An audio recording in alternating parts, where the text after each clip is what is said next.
Bismillahirrahmanirrahim. Assalamualaikum warahmatullahi wabarakatuh. Selamat pagi semuanya. Semoga sehat selalu dan masih tetap semangat dalam mempelajari bahasa Inggris keahlian di semester 2 ini. Terima kasih bagi yang bisa bergabung secara live, secara langsung.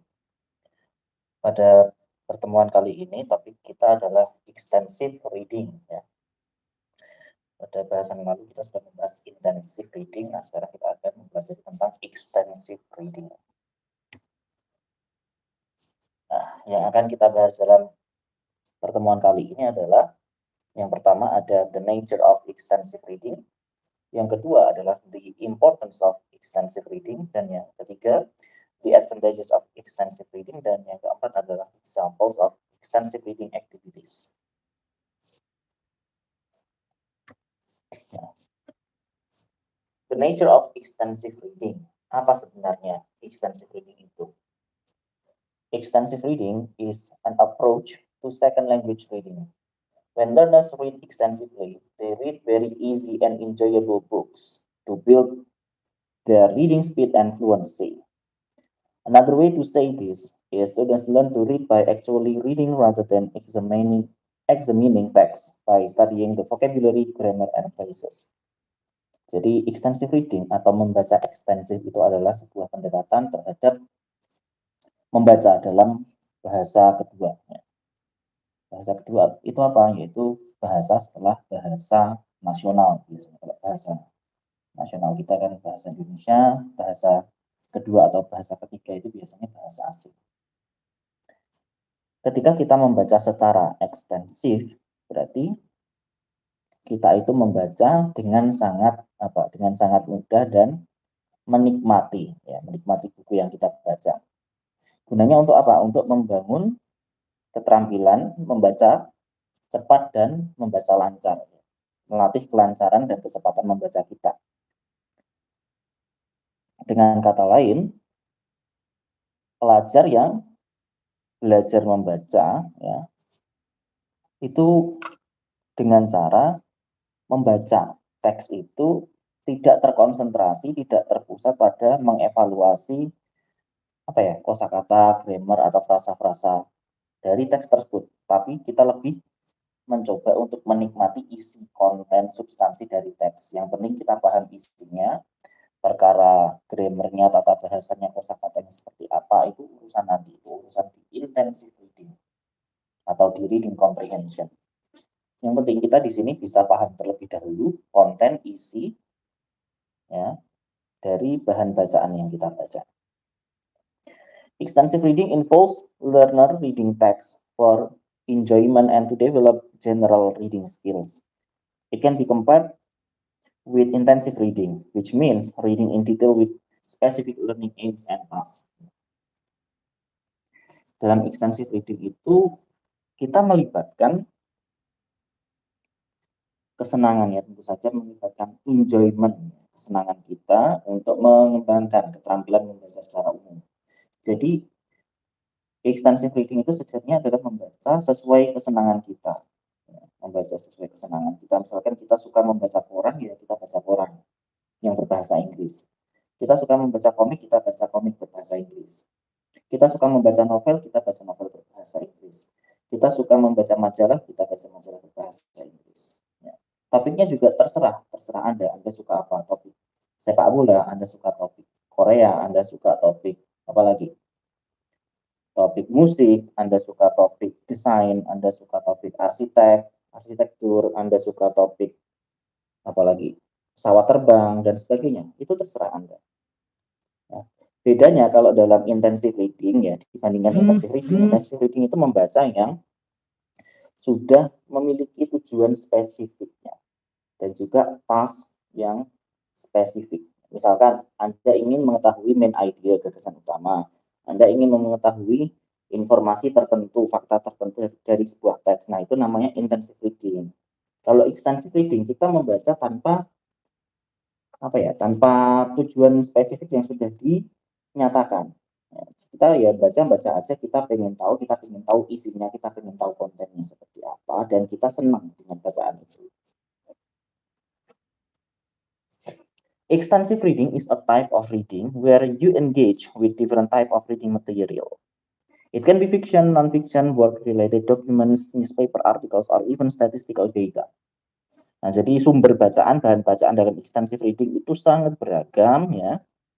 Dan ada yang terpenting itu adalah bisa engage itu terlibat, ya, merasa terlibat dalam kegiatan membaca itu. Anda bisa masuk ke dalam bahan bacaan itu. Misalkan Anda membaca novel, Anda benar-benar bisa merasakan bagaimana menjadi orang yang diceritakan dalam novel itu. Contoh lagi, misalkan Anda membaca surat ya, membaca email, Anda benar-benar bisa merasakan apa yang ditulis oleh orang yang mengirimkan email atau surat tersebut, dan sebagainya. Intinya Anda melibatkan diri Anda dalam kegiatan membaca itu. At work, there are complex business reports to read, numbers to make sense of, and emails to write. With extensive reading, you can skim large amounts of text and get a general idea of what it's trying to convey. Nah, dalam pekerjaan kita juga dapat mengambil manfaat dari extensive reading. Misalkan Anda memiliki banyak laporan bisnis yang harus dibaca, memiliki banyak email yang harus dibaca. Ketika Anda membacanya secara ekstensif, Anda dapat melakukan skimming ya, untuk teks yang jumlahnya banyak sekali, sehingga Anda juga dapat mendapatkan general idea, ide atau gagasan umum dari teks-teks yang sudah Anda baca tersebut. Gitu. Extensive reading is reading widely, but not necessarily focusing on only one text. You can read from different sources to develop your reading skills. It's not about finding layers of meaning, grammar rules, or other critical aspects of a text. Extensive reading itu adalah membaca secara luas, ya, sehingga Anda tidak terpaku, Anda tidak terfokus hanya pada satu teks saja, tapi silakan membaca sebanyak-banyaknya teks. Anda bisa saja dalam sekali buku itu membawa misalkan 3 komik, 3 majalah, dan 5 novel misalkan. Anda baca semua, ya sesuka Anda mau baca yang mana.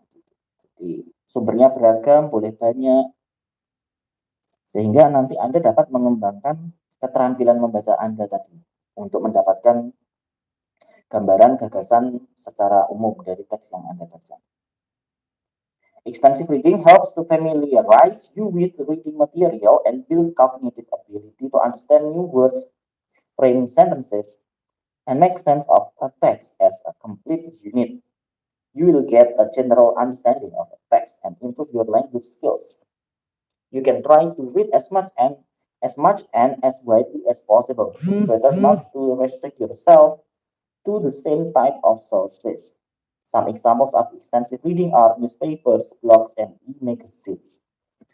Ya, extensive reading ini dapat membantu Anda untuk membuat Anda familiar, ya, membuat Anda terbiasa dengan bahan bacaan yang beragam pula, ya, dan membangun kemampuan kognitif Anda, kemampuan berpikir Anda untuk memahami kata-kata baru, kemudian pola-pola kalimat, dan untuk memahami sebuah teks secara keseluruhan. Anda akan dapat pula mendapatkan general understanding, pemahaman umum dari sebuah teks dan meningkatkan kemampuan keterampilan bahasa Anda. Anda dapat mencoba untuk membaca sebanyak mungkin dan seluas mungkin ya. Ya, tidak perlu Anda membatasi diri hanya mau membaca jenis bacaan tertentu atau jenis topik tertentu begitu. Beberapa contoh membaca ekstensif dapat Anda lakukan dengan membaca koran, blog, dan juga majalah.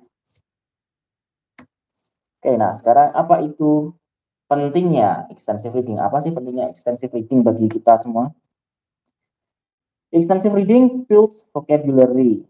When learners read a lot, they meet thousands of words and lexical patterns that are not taught in textbooks. Extensive reading allows the learner to develop an awareness of collocations and thousands of lexical phrases. Di sini, extensive reading itu sangat membantu meningkatkan membangun kosakata Anda. Ketika Anda membaca banyak bahan bacaan, maka Anda akan menemui ribuan kata-kata dan juga pola kata yang itu tidak diajarkan di textbook atau buku ajar atau buku referensi. Nah, extensive reading ini juga memberikan Anda kesempatan untuk mengembangkan kesadaran, pengetahuan, kolokasi. Apa itu kolokasi? Kolokasi itu adalah common word partnerships. Jadi dalam bahasa Inggris itu ada dua kata atau tiga kata yang mereka itu partnership, ya, berpasangan. Misalkan look for, look after, look at, ya, turn on, turn off, itu kolokasi. Jadi kalau turn on itu pasti artinya apa, turn off artinya apa, begitu. And thousand of lexical phrases, dan juga frasa-frasa leksikal yang juga jumlahnya ribuan. Yang kedua, extensive reading helps learners understand grammar. In textbooks, learners meet hundreds of grammar patterns. However, textbooks do not provide enough meetings with grammar for real acquisition to occur. Extensive reading provides opportunities to see grammar in context, so learners can deepen their understanding of how grammar is really used. Jadi pada intinya bahwa extensive reading ini sangat membantu pelajar ya untuk memahami grammar secara utuh dan juga secara praktis, karena Anda akan belajar grammar saat grammar itu digunakan dalam kalimat-kalimat dan dalam paragraf-paragraf yang memang konteksnya sudah dibangun, sudah ada. Kalau dalam textbook Anda ya ada beberapa contoh kalimat tapi mungkin tidak dalam paragraf dan juga terbatas jumlahnya, tidak sebanyak kalau Anda membaca sendiri pada buku-buku novel, majalah, koran, report, ya, dan sebagainya. Yang ketiga, extensive reading helps learners to build reading speed and reading fluency. In particular, developing reading speed is important because it helps learners to understand language faster and better. Ya, tentu saja extensive reading ini membantu Anda untuk membangun, ya, meningkatkan kecepatan membaca dan juga kelancaran membaca. Karena hal ini akan membantu Anda untuk lebih cepat memahami bahasa dengan lebih baik. Yang keempat, one objective of extensive reading is reading for pleasure, membaca untuk hiburan, untuk kesenangan. This builds confidence and motivation, which makes the learner a more effective user of language. Nah, kegiatan extensive reading ini meningkatkan kepercayaan diri dan motivasi Anda, yang mana dapat membantu Anda untuk menjadi pembelajar atau pengguna bahasa yang lebih efektif. Oke. Berikutnya adalah manfaat atau keuntungan dari extensive reading. Ada 5.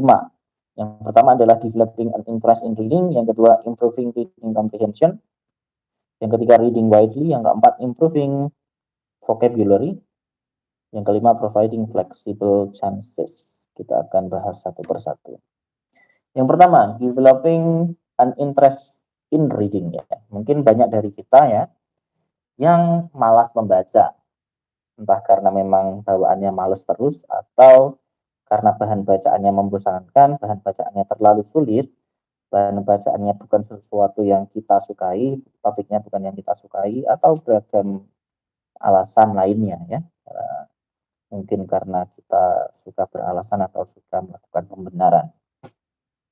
Many of us find reading to be a chore, an activity that may even make us fall asleep in an instant. Jadi seringkali juga ketika orang membaca itu tiba-tiba tertidur ya. Kalau nonton film atau mendengarkan musik mungkin kesempatan untuk tertidurnya itu lebih rendah daripada tertidur ketika membaca. But it may be impossible to avoid reading altogether. If not for pleasure, we still have to go through work-related material like reports, minutes of meetings, and emails. Extensive reading will help you develop a healthy interest in reading. You'll be able to approach text with more enthusiasm and attentiveness. Jadi ketika Anda membaca sesuatu yang Anda sukai, yang Anda pilih sendiri bahan bacaannya, lalu dengan tidak dibebani dengan tuntutan apapun, Anda tidak dituntut untuk mencari informasi ini itu dalam teks. Nah, itu diharapkan dengan cara seperti itu, melalui extensive reading ini, Anda diharapkan dapat membangun minat baca Anda secara lebih baik. Ya, dengan cara ini, Anda berusaha mendekati teks atau bahan bacaan Anda dengan antusias, dengan kesadaran, gitu, dengan kehadiran diri Anda untuk aktivitas membaca ini. Yang kedua, improving reading comprehension. You will find your reading comprehension significantly improving with practice. Karena Anda membaca dalam jumlah banyak dan sering tiap hari, begitu, maka tentu saja comprehension atau membaca, keterampilan membaca pemahaman Anda akan meningkat. You will be able to make sense of text right from the get-go. Sometimes it's hard to focus on a sentence if it's too complex. Reading extensively will help you get used to different types of written material. Dengan membaca secara ekstensif ini, Anda akan terbiasa untuk membaca berbagai macam jenis tulisan.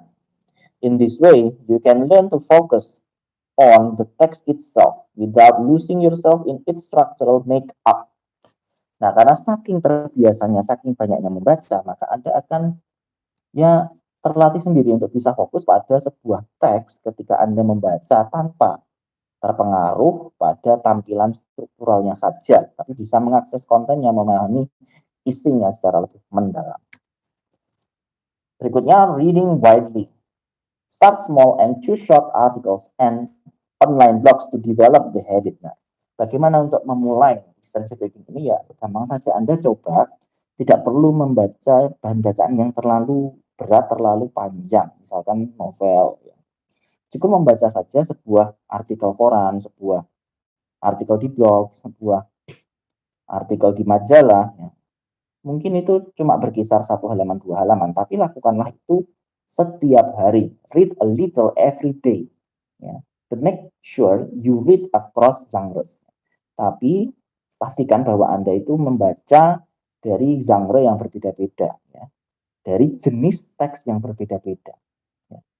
Jenis teks itu bisa berupa laporan, bisa berupa cerita, narasi, story, bisa berupa exposition, dan juga sumbernya juga harus berbeda-beda. Misalkan hari ini baca koran, besok baca majalah, besoknya lagi baca komik, besoknya lagi baca novel, gitu, dan seterusnya. You can improve your reading speed and save time at work. Nah, dengan demikian Anda dapat meningkatkan kecepatan membaca Anda dan juga menghemat waktu Anda. Berikutnya adalah improving vocabulary. When you read from multiple sources, you become better at picking up new words. For vocabulary, the most important thing is context. Nah, untuk vocabulary, untuk kosakata ini yang terpenting adalah konteks.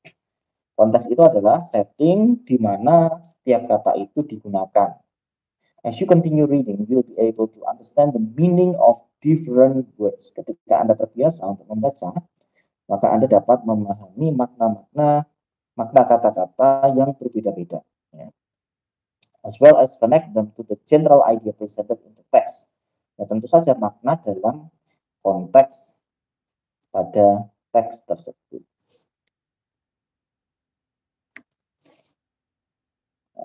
Yang terakhir, providing flexible chances. Extensive reading gives students chances to read longer pieces of reading, which they choose, which they can read at their own speed and at their own ability level. Inilah bedanya extensive reading dari jenis reading yang lainnya, yaitu memberikan kesempatan yang fleksibel, yang longgar, sesuai kemampuan Anda, sesuai kesukaan Anda, preferensi Anda, sesuai dengan kecepatan membaca Anda, sesuai dengan pemahaman Anda. Gitu. Nah, berikut adalah contoh-contoh kegiatan membaca ekstensif. Antara lain, yang pertama, menulis book reports and book reviews. Nah, untuk dapat menulis laporan buku, book reports, dan juga book reviews, review buku, maka tentu saja Anda harus membaca sebuah buku, kan? Nah, dengan cara membaca sebuah buku tersebut, lalu Anda menuliskan reportnya, readingnya dan atau reviewnya, maka Anda sudah melakukan kegiatan extensive reading. Misalkan ada sebuah buku judulnya apa ya? Kira-kira apa buku yang menarik bagi Anda? Misalkan Dylan, gitu ya, novel Dylan. Ya, Anda baca novel Dylan itu, misalkan Anda selesaikan dalam waktu 1 minggu. Nah, setelah membaca, Anda tuliskan review atau resensi atau report, laporan ya dari isi buku itu. Oh, buku ini menceritakan ini, tokohnya ini, settingnya, tempatnya, kejadiannya begini, waktu terjadinya tahun sekian. Nah, keunggulan kelebihan buku ini, kekurangannya ini, harganya sekian, bisa diperoleh di toko buku ini, misalnya. Yang kedua, do timed readings. Do timed readings. Lakukan kegiatan membaca dengan apa ya, diberi waktu atau terjadwal misalkan.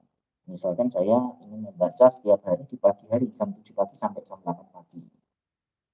Boleh membaca apa saja, tapi ada waktu khusus untuk membaca setiap hari. Yang ketiga, join book club discussions. Nah, ini bisa juga Anda membentuk book club discussions. Misalkan terdiri dari 4 orang. Dalam 1 minggu 4 orang ini membaca buku yang berbeda-beda. Atau ya intinya bahan bacaan yang berbeda-beda. Nanti seminggu sekali Anda diskusi, Anda saling bertukar pikiran, saling bercerita, saling sharing tentang apa yang Anda baca tersebut ke teman-teman Anda dalam satu klub ini. Lalu teman yang lain yang sedang mendengarkan cerita Anda maka bisa atau boleh bertanya-tanya kepada Anda. Begitu. Yang keempat, create chain stories. Nah, ini membuat cerita berantai kayak Anda bikin IG story begitu kan. Ketika Anda selesai membaca sebuah bahan bacaan, Anda boleh posting di apa ya, WA story Anda atau IG story Anda mengenai konten isi dari bahan bacaan yang Anda baca. Berikutnya ada work on your creative writing ya. Creative writing ini ya Anda bisa menulis kreatif dari hasil membaca Anda itu. Misalkan Anda membuat artikel atau membuat apa ya, tulisan yang bisa ditempel di majalah dinding begitu dan sebagainya. Yang terakhir adalah keep vocabulary journals. Ketika Anda membaca, tentu Anda akan sering menemui kosakata sulit atau kosakata yang Anda belum ketahui artinya, maknanya.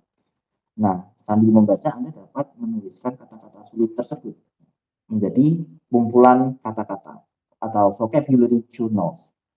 Nah, selesai membaca Anda cari maknanya kata-kata tersebut dari dalam kamus atau dictionary.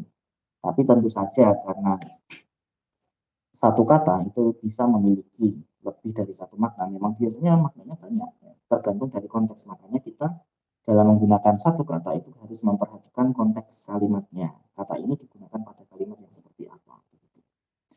Jadi kalau Anda mempelajari satu kata, pelajari pula beragam maknanya, beragam artinya, dan juga pelajari pula cara menggunakannya dalam kalimat.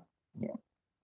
Kalau dalam kamus yang lengkap, apalagi kamus elektronik begitu, kamus di personal computer, kamus di laptop yang Oxford atau semacamnya atau Cambridge itu ada kata, ada arti-artinya, maknanya ada contoh-contoh kalimatnya. Ya, gitu. Oke. Nah, tugasnya nanti seperti biasa ya, meringkas dari apa yang saya sampaikan di sini melalui kolom komentar pada video rekaman dari live kali ini. Thank you, terima kasih. Silakan jika ada yang ingin ditanyakan.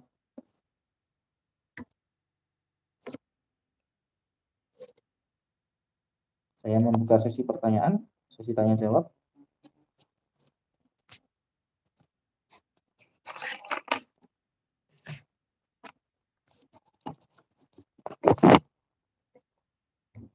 Saya buka 3 pertanyaan dahulu, silakan.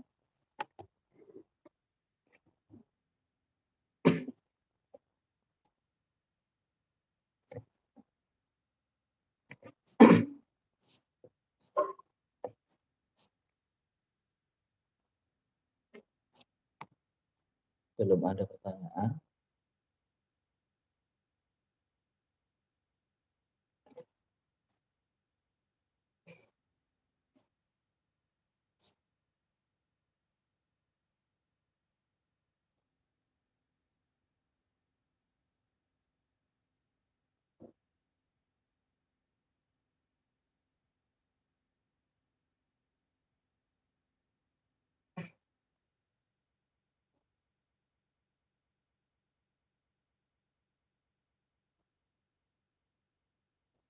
Ayo silahkan bertanya mengenai apa yang telah saya sampaikan tadi.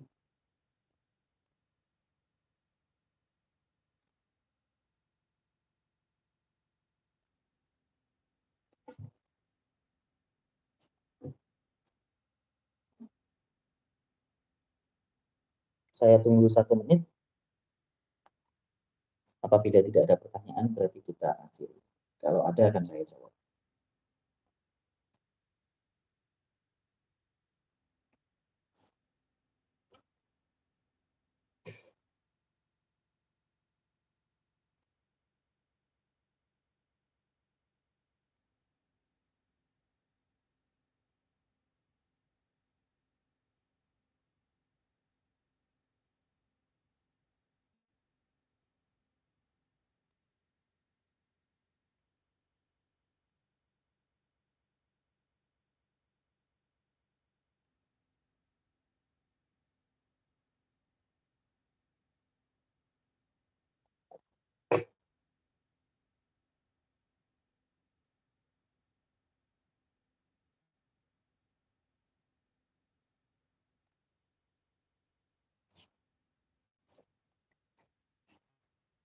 Oke, nampaknya tidak ada pertanyaan ya untuk pertemuan kali ini.